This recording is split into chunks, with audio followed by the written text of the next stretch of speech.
anak-anak ini iseng ya. Dilarang menumpang kecuali Amoy Singkawang. Nanti kita akan lewat Singkawang. Bismillahirrahmanirrahim. Assalamualaikum warahmatullahi wabarakatuh. Ketemu lagi teman-teman, selamat siang. Mudah-mudahan siang ini teman-teman semua dalam kondisi sehat walafiat. Dan mohon maaf, ini sudah 5 hari ya saya tidak bikin video karena kemarin ada kegiatan family gathering ceritanya. Jadi saya nyusup ke family gatheringnya BKI. Jadi ada BKI Pontianak yang sedang melakukan family gathering atau liburan ya, jalan-jalan ke Temajuk, di ujungnya atau di ekornya Pulau Kalimantan. Nanti saya tunjukkan. Jadi di video kali ini saya ingin bahas masalah ini sedikit. Kita lihat proses pembangunan oil barge Desa Goni. Kita lihat di atas nanti kira-kira sudah sampai mana aja. Tapi di samping itu saya juga akan sedikit cerita perjalanan kami kemarin ke Temajuk seperti apa. Harapan kami mudah-mudahan teman-teman yang datang ke Kalimantan Barat bisa ya kalau ada waktu main-main ke sana. Tempatnya bagus dan yang seru itu perjalanannya sebenarnya. Selamat menyaksikan.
Mungkin sebelum saya mulai naik ke atas dan saya tunjukkan sudah ada apa saja, dan di belakang saya ini sedang ada orang masang itu ya, skek. Karena di video berikutnya saya akan bahas juga modifikasi skek, kira-kira kenapa kapal itu liar dan alasannya apa. Karena saya kebetulan ada satu tongkang yang laporannya itu liar sekali kemarin sehingga kita pulang dan kita mau modifikasi skeknya.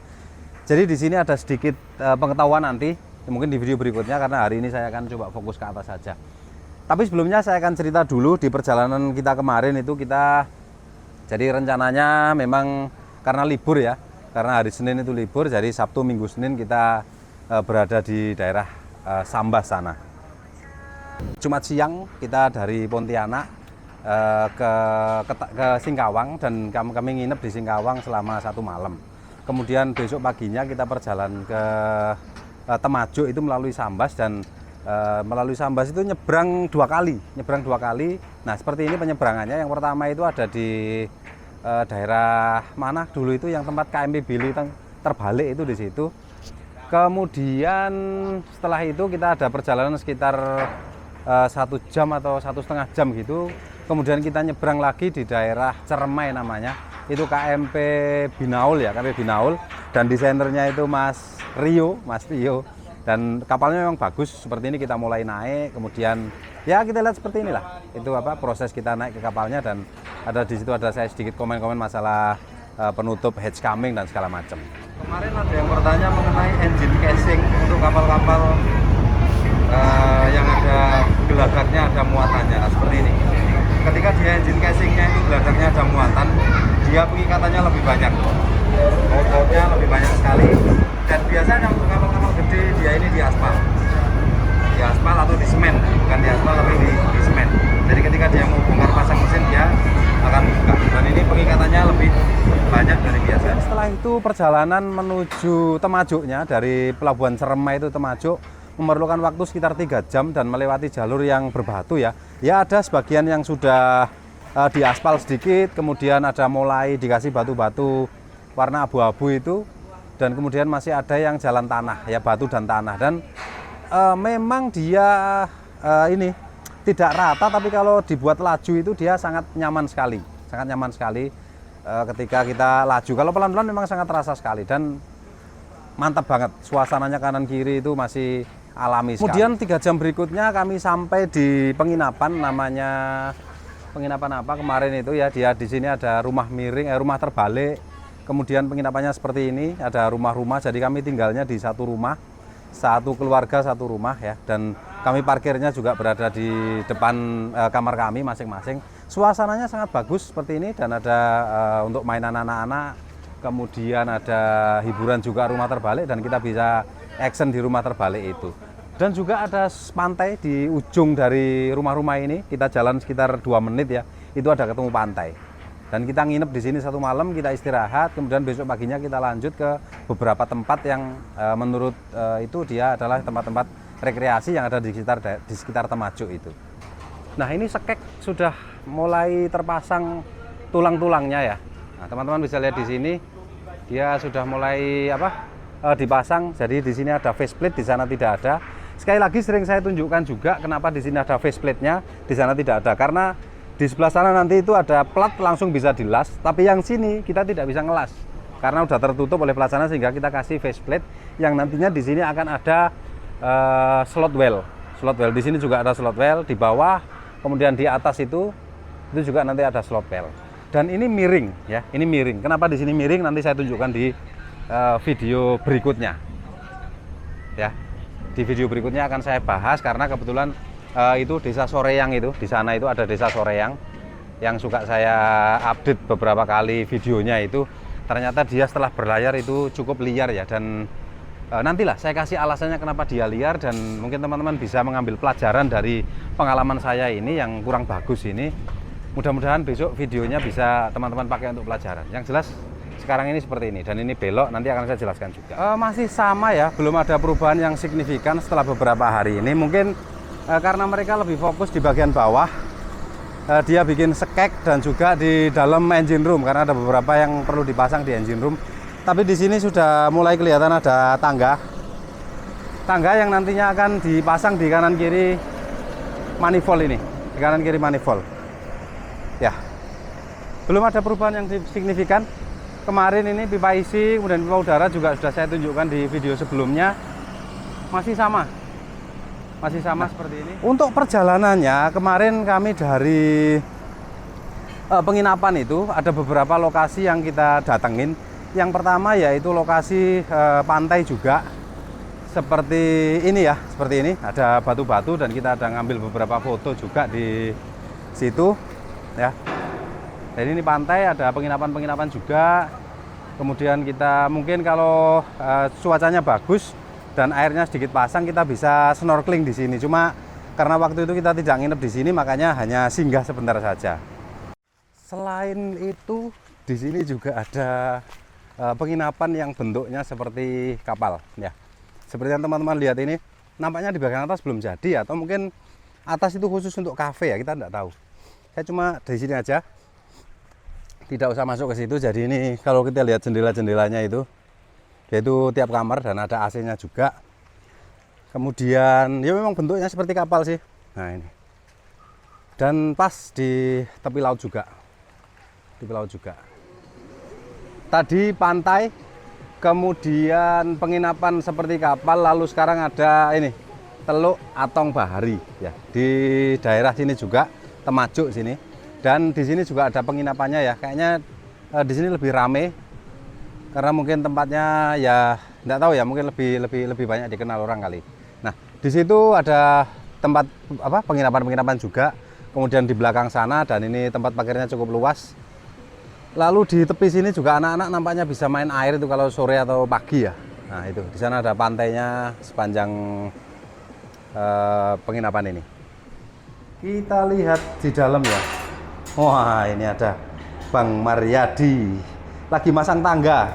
Nah, seperti itu. Jadi tangganya kita karena aksesnya dari kanan kiri, maka kita tangganya juga dari kanan kiri seperti ini. Ini dari sebelah port side ya. Nanti ada juga yang di sana dari sebelah starboard. Ini pump room, dan di pump room itu manifoldnya sudah terpasang semuanya ya. Manifoldnya sudah terpasang. Kita tidak usah turun karena ini baru di tek-tek aja. Saya tunjukkan dari atas saja. Nanti kalau sudah terpasang semuanya kita baru akan turun ke sana. Nah, itu manifoldnya sudah terpasang. Dan itu boulder atau bolat lagi dilakukan pengelasan juga. Itu yang 2 pipa, dan di sini ada yang 1 pipa.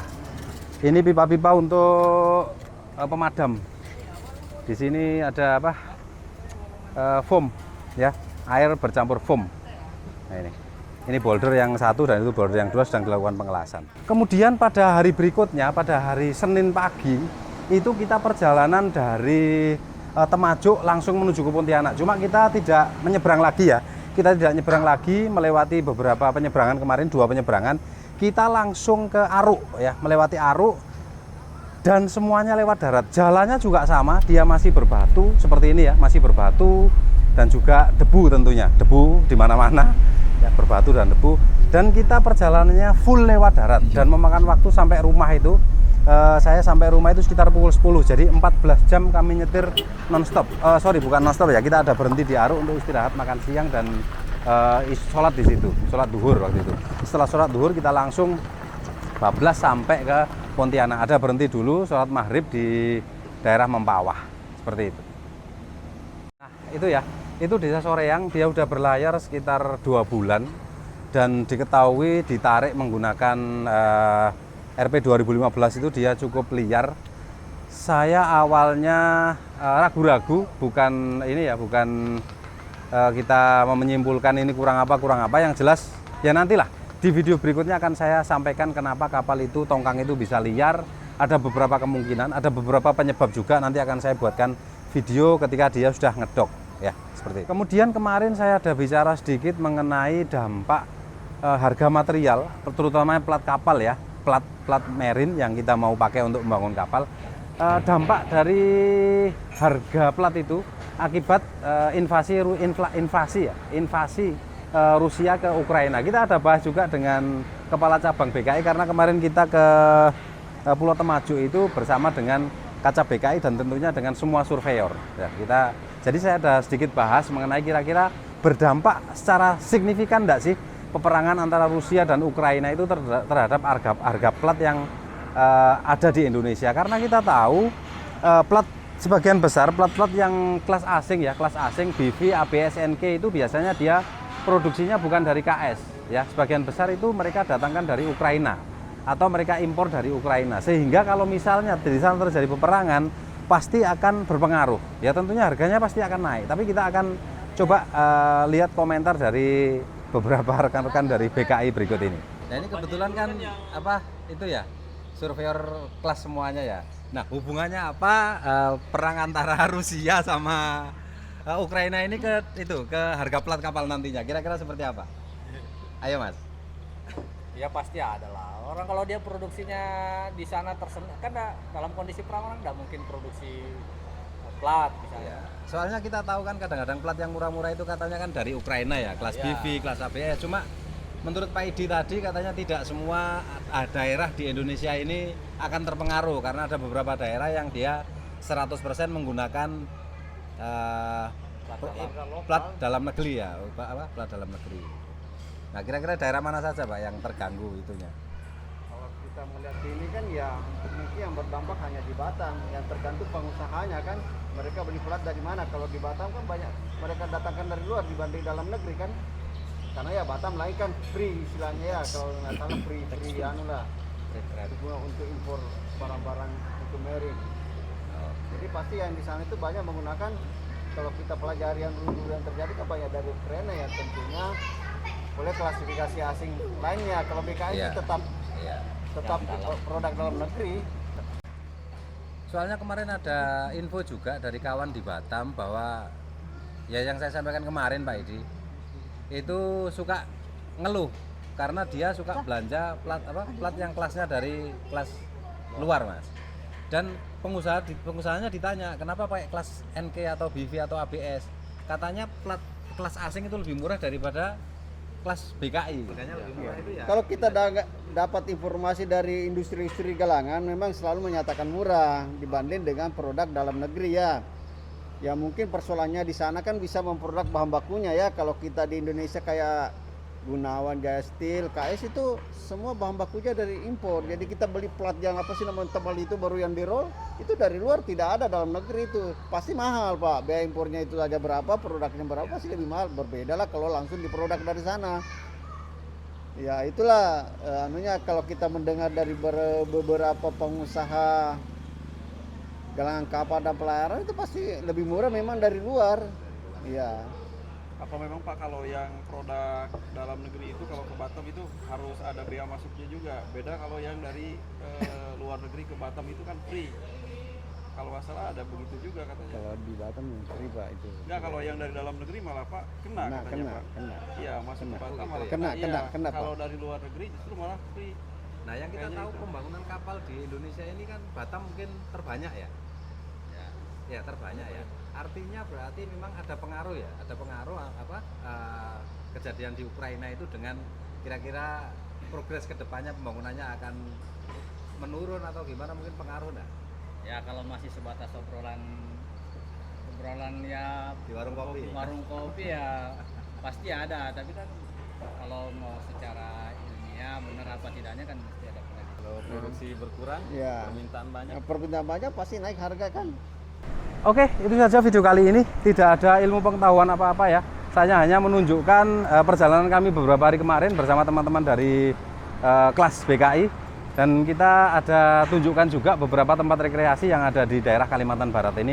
Dan tempatnya bagus.